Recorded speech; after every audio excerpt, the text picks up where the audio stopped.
Buenos días mis hermanos, mis hermanas, los saludo en el amor y en la presencia de nuestro Señor.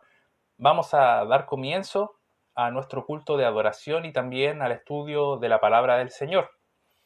Antes de comenzar, quiero que me puedan acompañar en un momento de oración. Oremos, hermanos. Señor Padre Santo, queremos agradecer por este día más de vida, Señor, que usted nos ha dado. Gracias, Señor, por permitirnos tener este tiempo de comunión con usted y también entre hermanos, Señor. Queremos, Señor, dejar este culto en sus manos. Todo lo que se va a hacer es para su gloria, Señor. Y queremos, Señor, esta mañana también ser bendecidos con su palabra, Señor. Que podamos, Señor, ponerla en práctica, como dice su palabra, no solo ser oidores, sino también hacedores de ella, Señor. Gracias, Padre Santo, por todo lo que vamos a hacer en esta mañana, Señor. Ruego una bendición especial por cada hermana, por cada hermano que ha apartado este tiempo, Señor, para poder, Señor, aprender de usted, Señor. Y para también poder alabarle, Padre Santo. Gracias, Señor, por todo. Dejamos este día, Señor, en sus manos, en el nombre de su Hijo Jesús. Amén. Mis hermanos, los invito a buscar en sus Biblias Primera de Crónicas, capítulo 29, versículo 10 y versículo 11. Primera de Crónicas, capítulo 29, versículo 10 y versículo 11. Esta es una bendición que realiza David a nuestro Señor poco antes de fallecer, sabiendo que su hijo Salomón iba a asumir como rey y que también él tendría el privilegio de poder construir el templo para el Señor. Y dice así la palabra del Señor en el versículo 10. Asimismo se alegró mucho el rey David y bendijo a Jehová delante de toda la congregación, y dijo David: Bendito seas tú, oh Jehová, Dios de Israel, nuestro Padre, desde el siglo y hasta el siglo. Tuya es, oh Jehová, la magnificencia y el poder, la gloria, la victoria y el honor, porque todas las cosas que están en los cielos y en la tierra son tuyas. Tuyo, oh Jehová, es el reino, y tú eres excelso sobre todos. Una, una hermosa bendición para nuestro Señor y también cómo David describe a nuestro Dios. Y relacionado también con este texto bíblico, quiero compartir con ustedes, mis hermanos, un himno que hemos preparado que habla acerca de la gloria de nuestro Señor y que a Él le pertenece la victoria. Les invito, mis hermanos, a escuchar y cantar también el himno A ti la gloria. A ti la gloria, oh nuestro Señor, a ti la victoria, gran libertador. Te alzaste pujante, lleno de poder, más que el sol radiante al amanecer. Gozo, alegría, reinen por doquier, porque Cristo hoy día muestra su poder.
Damos gracias a nuestro Señor por este himno que tiene una hermosa letra acerca de la gloria de nuestro Señor. Y también quiero compartir con ustedes una alabanza que también habla acerca de la gloria de nuestro Señor. Me recuerda lo que dice Apocalipsis 1:8, cuando Dios se revela, dice: yo soy el alfa y el omega, principio y fin, dice el Señor, el que es, el que era, el que ha de venir, el todopoderoso. Quiero invitarle, mis hermanos, a escuchar la alabanza El Rey de Gloria. Si es que usted no conoce esta alabanza, es una buena oportunidad para poder aprenderla, para en un futuro poder cantarla en nuestro templo cuando nos volvamos a reunir. Así como lo hicimos con el himno anterior, también está la letra de la alabanza para que pueda cantarla y aprenderla. Así que, mis hermanos, los invito a que podamos alabar juntos a nuestro Señor con la alabanza El Rey de Gloria.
Gloria, gloria, gloria y alabanza al Cordero.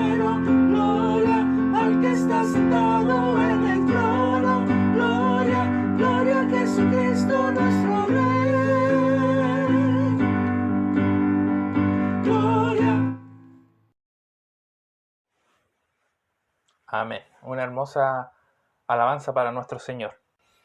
Mis hermanos, quiero invitarles a que puedan abrir sus Biblias en Primera de Tesalonicenses, capítulo 4. Vamos a tener nuestra lectura bíblica, ya que en este texto estará basado el estudio de esta mañana. Primera de Tesalonicenses, capítulo 4.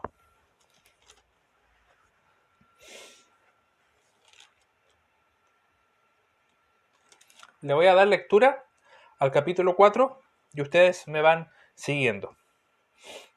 Dice la palabra del Señor. Por lo demás, hermanos, os rogamos y exhortamos en el Señor Jesús, que de la manera que aprendisteis de nosotros, como os conviene conduciros y agradar a Dios, así abundéis más y más. Porque ya sabéis qué instrucciones os dimos por el Señor Jesús, pues la voluntad de Dios es vuestra santificación, que os apartéis de fornicación. Que cada uno de vosotros sepa tener su propia esposa en santidad y honor, no en pasión de concupiscencia, como los gentiles que no conocen a Dios. Que ninguno agravie ni engañe en nada a su hermano, porque el Señor es vengador de todo esto, como ya os hemos dicho y testificado. Pues no nos ha llamado Dios a inmundicia, sino a santificación. Así que el que desecha esto, no desecha a hombre, sino a Dios, que también nos dio su Espíritu Santo. Pero acerca del amor fraternal no tenéis necesidad de que os escriba, porque vosotros mismos habéis aprendido de Dios que os améis unos a otros, y también lo hacéis así con todos los hermanos que están por toda Macedonia. Pero os rogamos, hermanos, que abundéis en ello más y más, y que procuréis tener tranquilidad y ocuparos en vuestros negocios y trabajar en vuestras manos de la manera que os hemos mandado, a fin de que os conduzcáis honradamente para con los de afuera y no tengáis necesidad de nada. Versículo 13. Tampoco queremos, hermanos, que ignoréis acerca de los que duermen, para que no os entristezcáis como los otros que no tienen esperanza. Porque si creemos que Jesús murió y resucitó, así también traerá Dios con Jesús a los que durmieron en él. Por lo cual os decimos esto en palabra del Señor, que nosotros que vivimos, que habremos quedado hasta la venida del Señor, no precederemos a los que durmieron, porque el Señor mismo, con voz de mando, con voz de arcángel, con trompeta de Dios, descenderá del cielo, y los muertos en Cristo resucitarán primero. Luego nosotros, los que vivimos, los que hayamos quedado, seremos arrebatados juntamente con ellos en las nubes para recibir al Señor en el aire, y así estaremos siempre con el Señor. Por tanto, alentaos los unos a los otros con estas palabras. Mis hermanos, vamos a pasar el estudio bíblico de esta mañana a cargo del hermano Sebastián Millán. Buenos días, hermanos. Les saludo a todos en el nombre de nuestro Señor Jesucristo. En esta mañana me ha correspondido meditar en la palabra del Señor y he titulado este mensaje, esta meditación, de la siguiente forma: Preparados para la venida del Señor, segunda parte. Subtítulo: La vida que agrada a Dios. ¿Ya? Ya me había correspondido meditar en la palabra de Dios en una vez anterior, y en esa oportunidad el tema se llamó también Preparados para la venida del Señor, y en esa oportunidad meditamos acerca de la parábola de las 10 vírgenes, ¿ya? Las vírgenes prudentes y las insensatas. En esta segunda parte quisiera hacer una mayor referencia a lo que el Señor nos demanda en cuanto a la vida cristiana, ¿ya? A los principios bíblicos que el Señor Jesucristo nos deja, las instrucciones específicas que debemos tener para vivir de manera santa, de manera piadosa en este mundo, mientras aguardamos la venida inminente de nuestro Señor Jesucristo, ¿ya? Vamos a orar antes de iniciar la meditación de la palabra, así que les pido que me acompañen en oración. Padre bendito, te damos gracias, Señor, por este momento en el cual nos dirigimos a ti, Señor, para poder meditar en tu palabra. Te pedimos, Señor, que sea tu Espíritu Santo quien nos guíe, Señor, a toda verdad, quien nos revele, Señor, lo que tú nos quieres entregar, Padre, que estemos atentos, Señor, dispuestos nuestros corazones para recibir tu palabra, y sobre todo, Señor, para ponerla en práctica, porque sabemos, Señor, que tu regreso es inminente. Señor, en cualquier momento tú vienes por tu pueblo y debemos estar preparados y debemos alentarnos unos a otros, Señor, con estas palabras.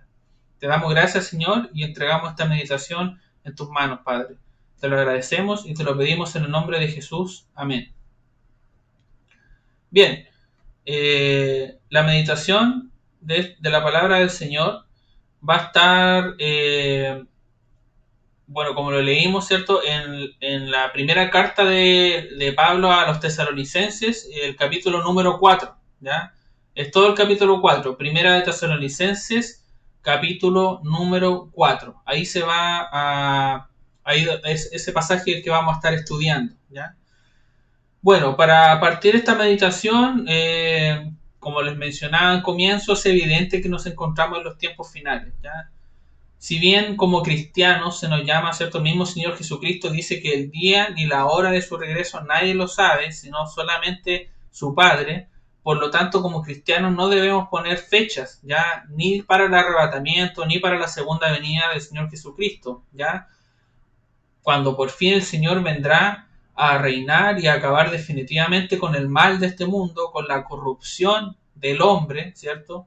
Imponer la justicia real, que es la justicia divina. Nosotros sabemos que hoy en día muchas veces no hay justicia, ¿cierto? Frente a la maldad del hombre, muchas veces no se aplica la justicia verdadera, pero cuando el Señor esté reinando en este mundo sí se va a aplicar. Ya dice la palabra que Él va a reinar con vara de hierro. Ya va a imponer justicia divina, va a establecer el reinado prometido desde el Antiguo Testamento, ¿ya? Y eso va a ser desde la capital del mundo, que en ese entonces será Jerusalén. Y esto se explicita de manera bastante amplia en lo que es el Antiguo y el Nuevo Testamento, las profecías del Antiguo y Nuevo Testamento, ¿ya?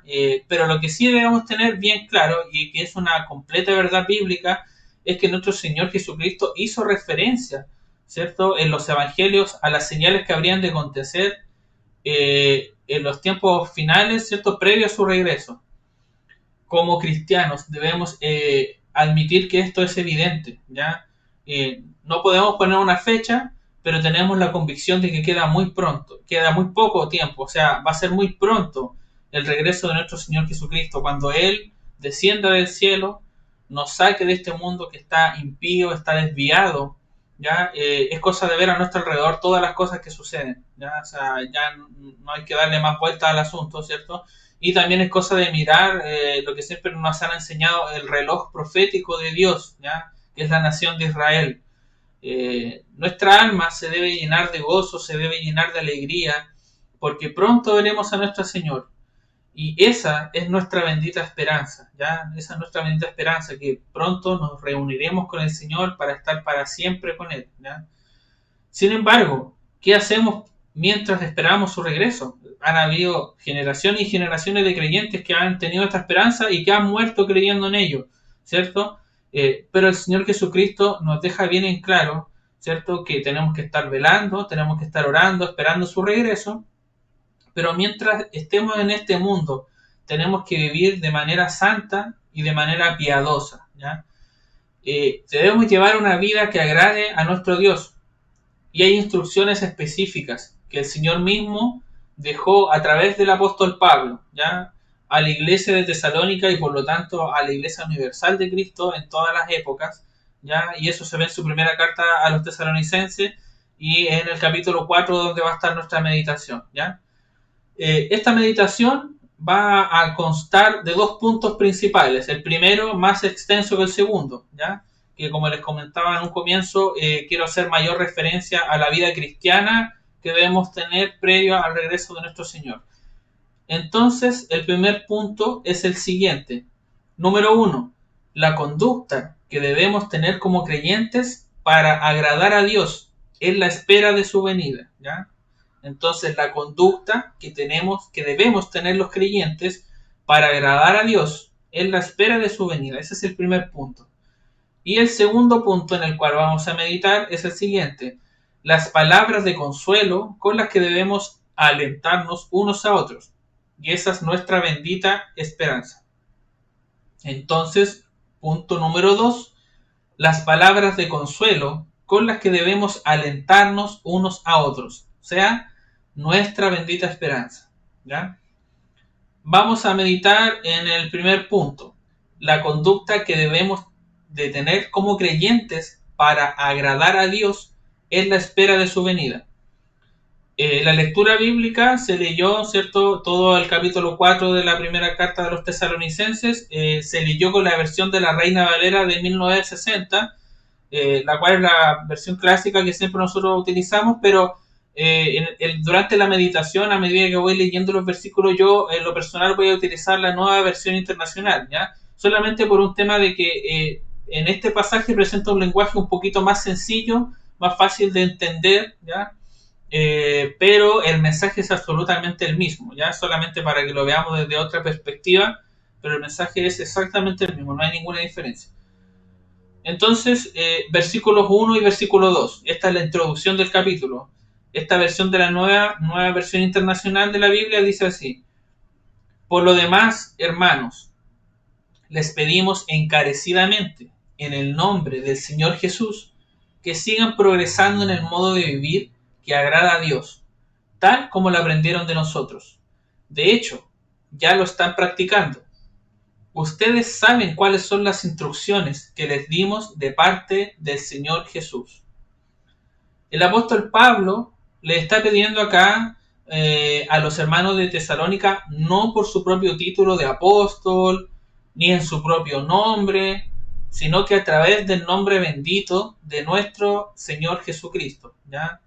Lo hace de manera encarecida, dice, encarecidamente el nombre de Jesús, de manera encarecida o insistente, ¿ya? Que sigan avanzando en la carrera espiritual. ¿Qué quiere decir eso? Seguir creciendo espiritualmente, seguir avanzando en la vida cristiana, y no de una manera tal vez ambigua o de forma abstracta, sino más bien en lo práctico, ¿ya? Tampoco habla de tanto del conocimiento, el cual también es importante, ¿cierto? Pero él está hablando acá específicamente de lo práctico, de la vida cristiana, ¿cierto? De cómo vivir en este mundo la vida cristiana. Y eso era algo que los hermanos en Tesalónica ya habían aprendido de los primeros creyentes, o sea, no estaban ignorantes en ese punto, ¿ya? Y Pablo se incluye en eso, ¿cierto? Dice, ustedes saben cuáles son las instrucciones que les dimos de parte del Señor Jesús, o sea, algo que ya tenían conocimiento. Lo que está haciendo Pablo acá está reforzando ese conocimiento.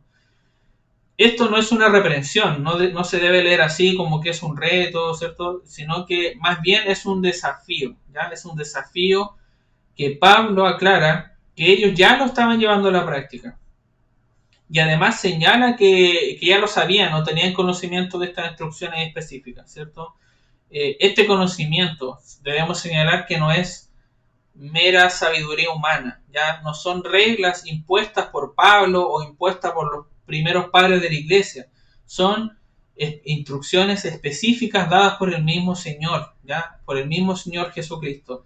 Esto es lo que hace referencia en estos primeros dos versículos, ¿cierto? Les pide encarecidamente, no en su propio nombre, sino que en el nombre del Señor Jesús, ¿cierto? Que sigan avanzando en la vida cristiana. Se los pide de manera insistente. Ellos ya conocían cuáles eran las instrucciones que les habían dado de parte del Señor. Versículos número 3 al versículo número 8. ¿Ya? También voy a leer de la nueva versión internacional. Esta versión dice así: la voluntad de Dios es que sean santificados, que se aparten de la inmoralidad sexual, que cada uno aprenda a controlar su cuerpo de una manera santa y honrosa, sin dejarse llevar por los malos deseos como hacen los paganos, que no conocen a Dios, y que nadie perjudique a su hermano ni se aproveche de él en este asunto. El Señor castiga todo esto, como ya les hemos dicho y advertido. Dios no nos llamó a la impureza, sino a la santidad.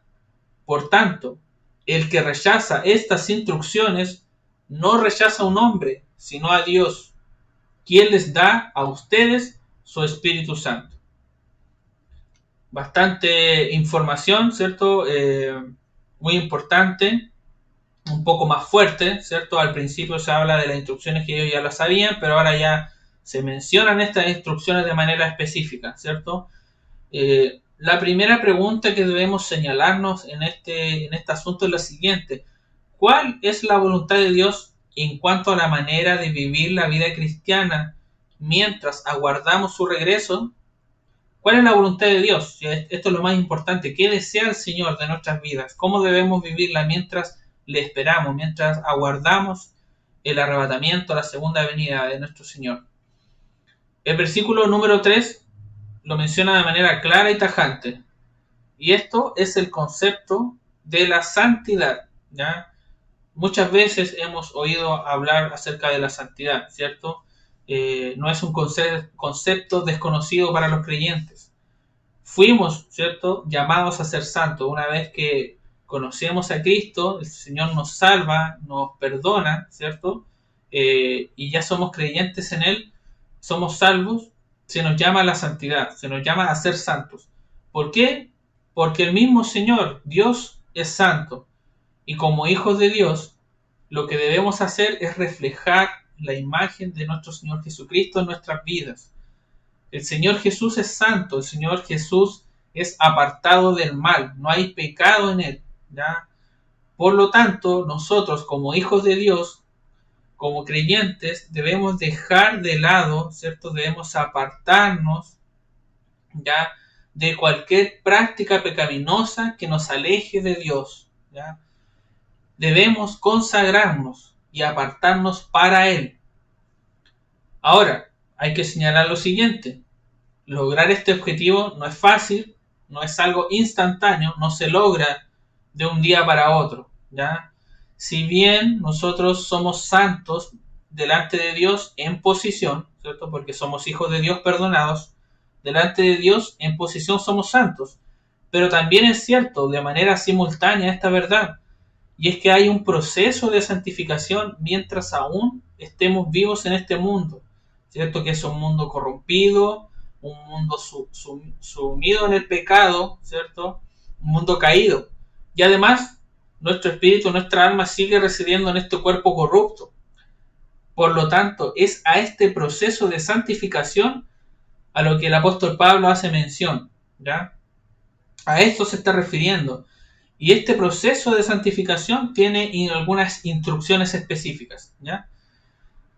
Siendo la primera instrucción específica en este proceso de santificación la siguiente, que es apartarse de la inmoralidad sexual. Esto llama la atención. ¿Por qué será la primera instrucción? Pudieran haber muchas razones lógicas para pensar en ello, pero hay dos principalmente, las más importantes. Y esta tiene que ver, en primer lugar, con los deseos desviados que siguen estando presentes en el cuerpo corrompido del creyente, ¿ya? Es un cuerpo humano caído, por lo tanto, aún tiene la carne mucho poder. Todavía la carne nos lleva, ¿cierto?, hacia el pecado. Esa es una de las razones. Y la segunda razón tiene que ver más bien con la cultura, ¿cierto? El contexto cultural, sobre todo, que nos situamos en los tiempos en los que fue escrita esta carta, ¿cierto?, a la iglesia en que estaba en Tesalónica, donde la inmoralidad sexual había calado hondo en la sociedad de aquellos tiempos, ¿ya? Y lo cual claramente era desagradable y era condenado por Dios, ¿ya?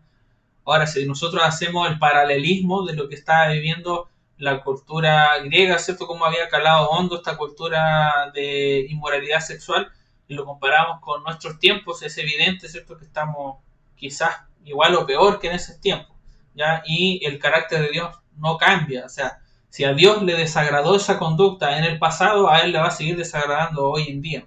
Así que no habría justificación de entregarse a esos deseos, ¿ya? Dios nos llama a apartarnos de ello, a dejar de lado esas prácticas pecaminosas, ¿cierto? Y apartarnos en santificación para Él. Dios, por medio del apóstol Pablo, pide que cada uno aprenda a controlar estos deseos pecaminosos, ¿ya? Es decir, se deja en claro que aún siendo creyentes, aún siendo nuevas criaturas en Cristo, estos deseos desviados siguen presentes en nuestra naturaleza pecaminosa, ¿ya? En nuestra antigua naturaleza caída, la cual aún está presente en este cuerpo físico. Sin embargo, se nos insta a controlarnos de manera santa y de manera piadosa, de manera honrosa. Esto solo es posible en el creyente gracias al poder divino que reside dentro del creyente. Y ese poder se da a través del Espíritu Santo de Dios. Y eso precisamente es lo que marca la diferencia entre un verdadero creyente y el incrédulo. No, la diferencia no tiene que ver con ser pecador o no, porque después de todo, todos somos seres humanos caídos y todos somos pecadores. La diferencia entre el creyente y el incrédulo es que el creyente es un pecador perdonado, ¿ya? Es un pecador que está en proceso de santificación. Es un pecador que a la vez es un templo vivo en el cual reside el Espíritu Santo, y es a través de él que nos da la victoria sobre el pecado. Por lo tanto, como creyentes no tenemos excusa porque tenemos una ayuda extra. El Señor, a través de su Espíritu Santo, vive en nosotros, el cual nos redarguye de pecado, redarguye nuestra conciencia, nuestro corazón. Cuando sabemos que nos estamos alejando de Dios, entregándonos al pecado, nos sentimos mal, ¿cierto? Nuestro corazón se entristece. Y eso es por el Espíritu Santo que habla en nuestras vidas, que nos dice que eso está mal, que de esa manera nos mantenemos alejados de Dios, ¿ya? Por lo tanto, estamos llamados a hacer lo contrario, a alejarnos de estas prácticas inmorales y a entregar nuestra vida en santificación a Dios. El pagano, el incrédulo, ¿cierto?, se deja llevar fácilmente por estos deseos. El incrédulo ofende a Dios día a día con su conducta, ¿ya? Y si nos vamos a un ámbito más general, más allá de lo que es la inmoralidad sexual, también el incrédulo ofende a Dios en otras áreas de la vida, ya que el pecado, como sabemos, se manifiesta de muchas maneras, ya puede ser de otras formas como mentiras, engaños, robos, asesinatos, cosas que nosotros vemos en las noticias día a día que ocurren, ¿cierto?, en nuestro país y en el resto del mundo. Y es en ese sentido también en que el versículo 6 hace énfasis, ¿cierto?, más adelante, en que nadie perjudique a su hermano ni se aproveche de algún hermano en ese asunto, ¿ya? Es decir, como creyentes en Cristo, como nuevas criaturas que somos en Cristo, ¿cierto? Es inconcebible que en la iglesia de Dios haya este tipo de conductas, ¿ya? Y lamentablemente las hay. Eso es una tristeza tremenda. Es inconcebible que haya este tipo de conductas, sobre todo de, por ejemplo, inmoralidad sexual o engaño, ¿cierto? Como por ejemplo codiciar o adulterar con el cónyuge de otro, o también otros pecados, como puede ser perjudicar, por ejemplo, económicamente a un hermano, difamarlo, hablar falso testimonio contra otro miembro del cuerpo de Cristo. Esta situación es grave. Y Pablo lo explicita, diciendo que Dios castiga estas cosas. Esto ya había sido dicho, ya había sido advertido por los primeros padres de la iglesia y ahora es solamente reafirmado, ¿ya? Y de esa misma manera nosotros en nuestro tiempo debemos reafirmarlo también. No es posible que existan este tipo de conductas mientras esperamos la venida del Señor en el cuerpo de Cristo. Se deben cortar de una manera firme, ¿cierto? Alejarse de esas prácticas, pedirle perdón al Señor, y es la única manera de que podamos vivir agradando a nuestro Dios. Estas instrucciones que ya hablan directamente al corazón y se señala a las personas que pueden estar en estas conductas, obviamente puede traer represalias, ¿cierto? De alguna manera.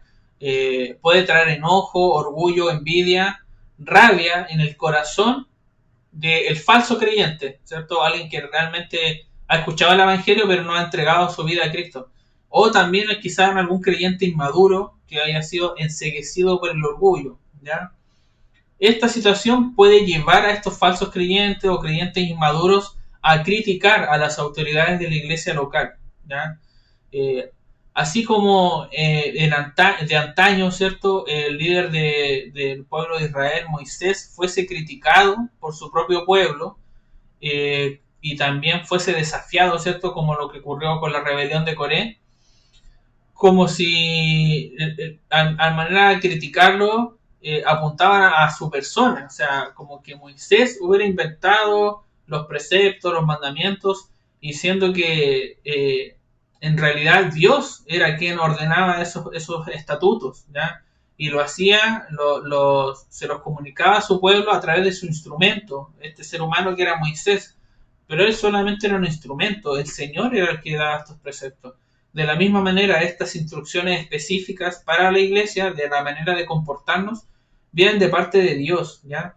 Y el apóstol Pablo es categórico, advirtiendo que quien rechaza estas instrucciones no está rechazando a un hombre, no está rechazando a Pablo, ni a los ancianos, ni al pastor de la iglesia, sino que está afrentando, está rechazando directamente a Dios, ¿ya?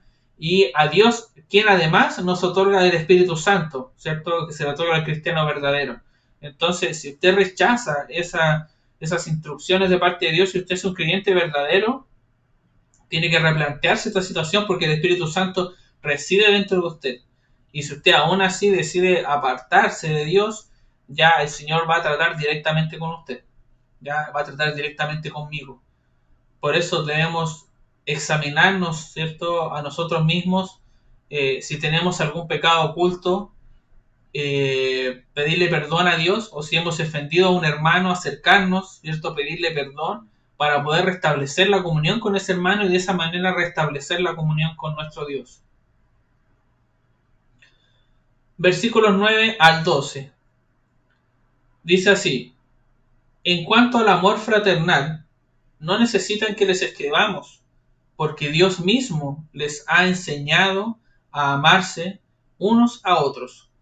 En efecto, ustedes aman a todos los hermanos que viven en Macedonia. No obstante, hermanos, les animamos a amarse aún más, a procurar vivir en paz con todos, a ocuparse de sus propias responsabilidades y a trabajar con sus propias manos. Así les he mandado, para que por su modo de vivir se ganen el respeto de los que no son creyentes y no tengan que depender de nadie. Sabemos, ¿cierto?, que el amor es el vínculo perfecto. Y los creyentes de antaño y también los de ahora se caracterizan por amarse unos a otros, ¿cierto? Dios es amor, y el amor de Dios reside en el corazón del verdadero creyente. Por lo tanto, un verdadero hijo de Dios debiese tener un corazón compasivo, ¿cierto?, con su prójimo y sobre todo con su hermano en la fe, ¿ya? Por lo tanto, es imposible que no debería ser que un creyente peque y ofenda a otro hermano en la fe, ¿ya? El apóstol Pablo señala que él prácticamente no tenía necesidad de escribirle instrucción alguna respecto a este tema, ¿ya? Ya que el Señor mismo, a través de su Espíritu, les enseña a los creyentes a amarse unos a otros. Y así Pablo nuevamente les plantea un segundo desafío, que es amarse cada día más, ya que esto lo estaban haciendo bien los hermanos de la iglesia de Tesalónica. Esta instrucción se aplica principalmente dentro del cuerpo de Cristo, ya que es la iglesia, pero luego inmediatamente viene una segunda instrucción, y esto tiene que ver con la manera que un creyente debe comportarse con el resto de la sociedad incrédula. Y esto es tratar en lo posible de estar en paz con todos, ¿ya? Dice procurar la paz. En ninguna parte dice estar en paz con todos, ¿ya? Sino que hay una diferencia y dice que es tratar de intentar la paz con los demás, procurar la paz, ¿ya? En lo que dependa de nosotros se debe intentar la paz. Pero sabemos que hoy en día, ¿cierto?, el mundo no está en paz con la iglesia, sino todo lo contrario. Hay lugares en que la iglesia es perseguida de manera física, ¿cierto?, de manera violenta, quizá en el Medio Oriente, quizá en las partes más orientales, gobiernos totalitarios. Pero en nuestra sociedad occidental, hoy en día la iglesia ya está siendo perseguida, quizás no físicamente, pero está siendo perseguida de manera ideológica. Todos sabemos las ideologías que han ido surgiendo en este último tiempo, las cuales se contraponen directa y absolutamente contra los valores cristianos. Eso no nos podemos hacer los locos, ni tapar el sol con un dedo. Sabemos que las ideologías que reinan hoy día, las que se les da énfasis, ¿cierto?, en la televisión, en los programas, en internet, en las cuales ciertas marcas hoy en día, ¿cierto? Le hacen propaganda, todos sabemos a lo que nos estamos refiriendo, van directamente contra la enseñanza del cristianismo, ¿ya? Y no podemos tratar de decir, no, que el Señor nos mandó a amar a todos. Sí, es verdad, nos llamó a amar a nuestro prójimo, ¿ya? Pero dentro del amor también está la verdad. O sea, tampoco podemos mentirle a los demás ni tratar de suavizar el evangelio en ciertas partes cuando sabemos, ¿cierto?, a lo que Dios nos ha mandado. Y Dios al pecado lo llama pecado y de ninguna otra forma, ¿ya? Entonces, tenemos que procurar la paz, pero hay en algunos asuntos hoy en día en los cuales va a ser muy difícil lograr esa paz, ¿ya? Por lo tanto, aquí tiene que primar el amor, ¿cierto?, la misericordia, pero con verdad, ¿ya? En lo que dependa de nosotros debemos tratar de estar en paz, ¿ya? Pero no solamente eso, sino que también se nos manda a ocuparnos en nuestras responsabilidades, ¿ya? ¿Qué responsabilidades podemos tener hoy en día? Bueno, bastante, ¿cierto? En cuanto al trabajo, estudios, ¿cierto? La crianza, llevar un hogar, ¿ya? Trabajar honradamente, nos dice el apóstol Pablo, no ser holgazanes, ¿ya? De esta manera lograremos ser un ejemplo para los incrédulos, ¿ya? Para los no creyentes. Y de esta manera también no deberemos depender de nadie, sino solo de la misericordia y la gracia de Dios. Hermano, usted tiene que tener claro lo siguiente: usted no depende de sí mismo, de sus fuerzas, de sus recursos, no depende del Estado, ni de las garantías sociales que le pueda dar el Estado a usted, ni tampoco depende de la caridad de hombres empresarios ricos, ¿ya? Usted depende del Señor. Nosotros como cristianos dependemos del Señor, no del modelo económico que pueda estar primando hoy en día. Siempre el Señor nos va a sustentar. Debemos ser fieles al Señor, mantenernos aferrados a su palabra, y la palabra del Señor dice que no he visto justo que mendigue pan, ¿cierto? Nosotros confiamos en sus promesas y sabemos que el Señor siempre la va a proveer, ¿ya?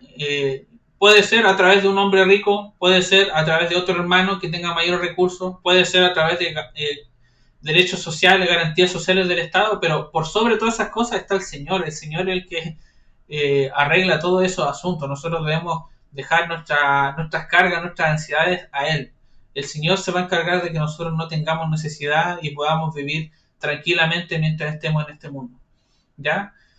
Finalmente, en esto se resume en el fondo la instrucción de nuestro Dios, ¿cierto?, de nuestro Señor mientras esperamos su venida.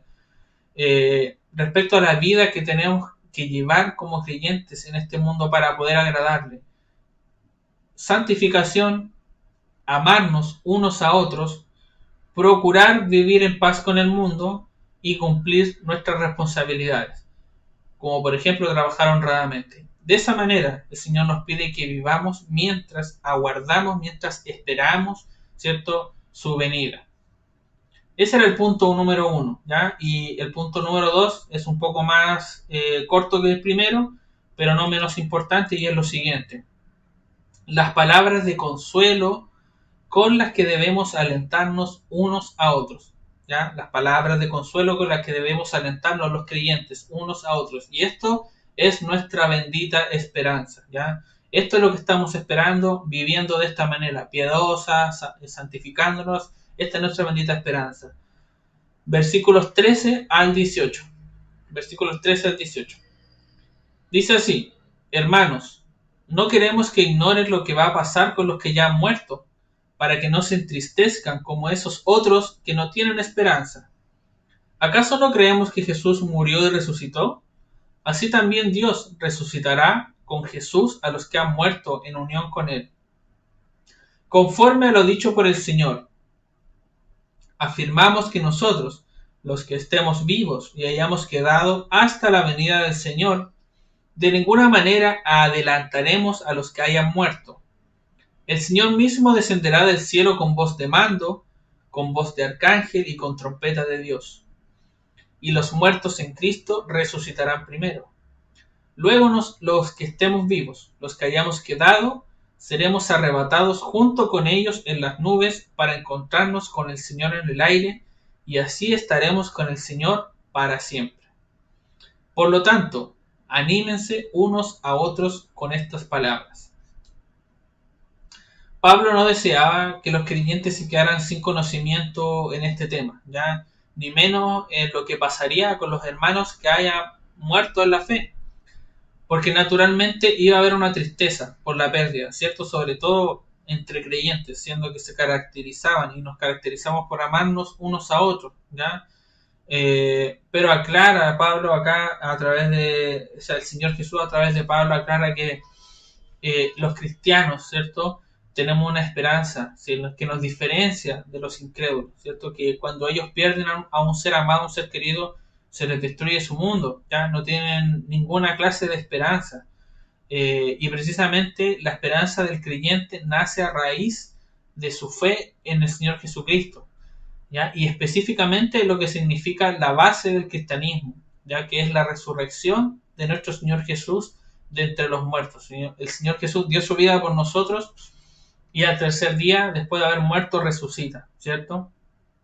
Por lo tanto, Pablo nos dice que si nosotros creemos que nuestro Señor Jesús resucitó, también debemos saber y tener la convicción de que Él tiene todo el poder, toda la autoridad y toda la potestad para resucitar a aquellos que murieron, tal vez sin ver su segunda venida a esta tierra, sin presenciar el arrebatamiento de la iglesia, pero murieron creyendo en esa bendita esperanza. Y así el Señor Jesucristo lo hará. Pablo afirma lo mismo que Dios le reveló, ¿ya? Y esto es que los creyentes que aún estén vivos y tengan el privilegio de experimentar, de poder vivir lo que será el arrebatamiento, la segunda venida del Señor, no precederán a los que murieron antes, sino que habrá un orden específico para estos acontecimientos gloriosos. En primer lugar, el Señor mismo va a descender del cielo. Él mismo va a descender. Y con una voz de mando, de arcángel y con trompeta de Dios, ¿ya? No es cualquier trompeta. Tampoco hay que confundirlo con la última trompeta que se menciona en el libro de Apocalipsis, el cual ya estudiamos, ¿cierto? Sabemos que hay una diferencia entre la trompeta de Dios en el arrebatamiento y la última trompeta de los juicios del Apocalipsis. Son dos situaciones completamente distintas, ¿ya? La trompeta que se menciona acá va a ser tocada por el mismo Señor Jesucristo, ¿ya? En segundo lugar, luego de esto, los creyentes que hayan muerto en Cristo van a ser resucitados, ¿ya? Y posterior a la resurrección de ellos, quienes estén vivos, ¿cierto? En esos momentos van a ser arrebatados junto con los creyentes que hayan sido resucitados. Y este encuentro va a ser en las nubes, ¿ya? Para finalmente encontrarnos con el Señor Jesús en el aire. Y de esta forma vamos a estar siempre con el Señor. Desde ese momento nunca más lo dejaremos de ver. El encuentro de Cristo y de su esposa, la iglesia, será para toda la eternidad. La última instrucción del Señor Jesús, de Dios, a través de Pablo, es que los creyentes nos animemos unos a otros con estas maravillosas y alentadoras palabras, ¿ya?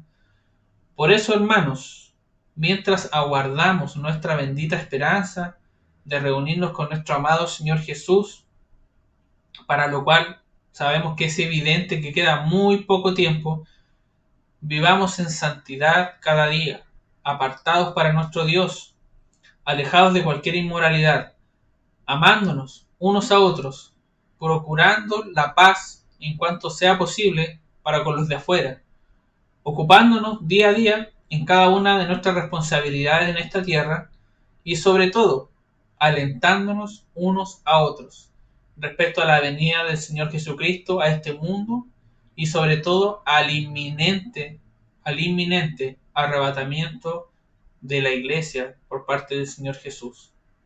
Espero que esta palabra sea de edificación para sus vidas, sea de ánimo, ¿cierto?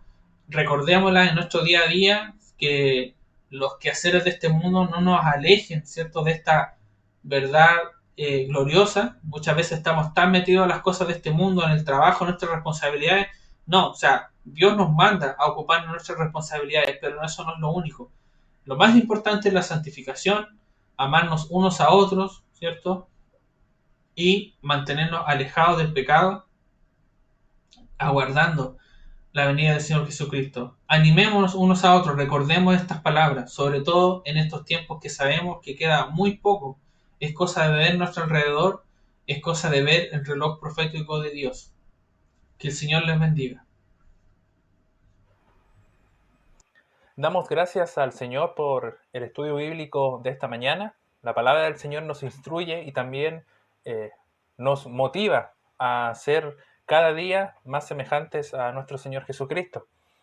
Y junto con ello también nos anima con una hermosa esperanza de que Dios pronto viene a buscar a su iglesia.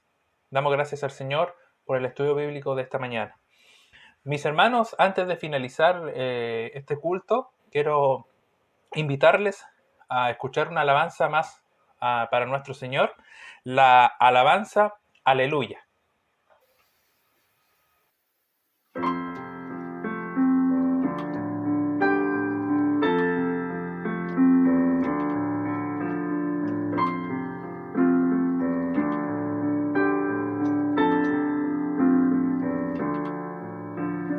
Padre, yo te quiero amar y tocar tu corazón y rendirme a tus pies, oh mi Señor. Quiero estar cerca de ti y adorarte con todo mi ser y rendirte toda gloria. Aleluya. Aleluya, aleluya, aleluya, aleluya.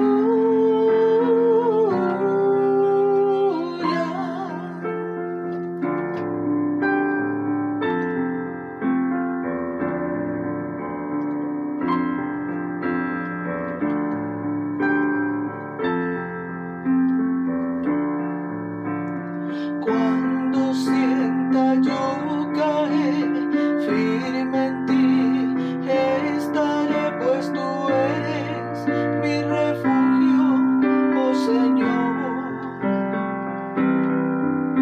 No importa dónde pueda estar, en valles de dificultad te adoraré cantando aleluya. Aleluya,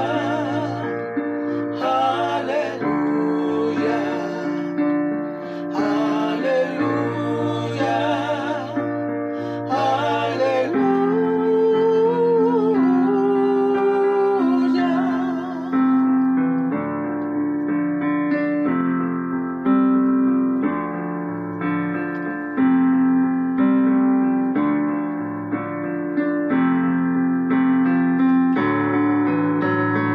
Cuando sienta yo caer firme en ti, estaré, pues tú eres mi refugio, oh Señor.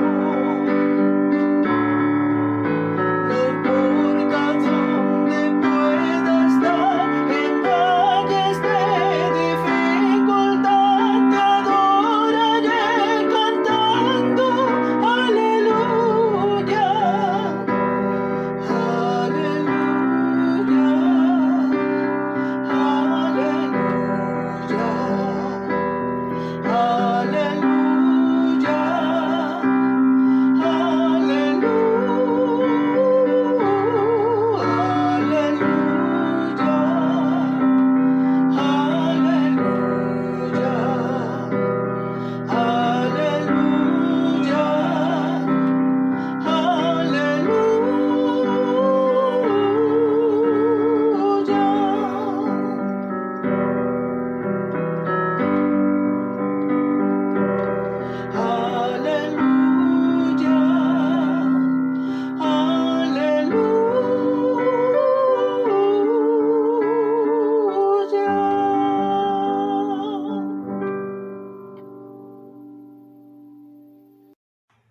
Amén. Mis hermanos, damos gracias al Señor por este culto, por el tiempo en que pudimos alabar a nuestro Señor y también aprender de su palabra. Mis hermanos, esperando que cada uno de ustedes se encuentre bien, Que esta semana sea una semana bendecida y que puedan también ser fortalecidos en el Señor. Quiero leerles un pasaje de la Escritura en Números 6, desde el versículo 24 al versículo 26. Dice la palabra del Señor. Jehová te bendiga y te guarde. Jehová haga resplandecer su rostro sobre ti y tenga de ti misericordia.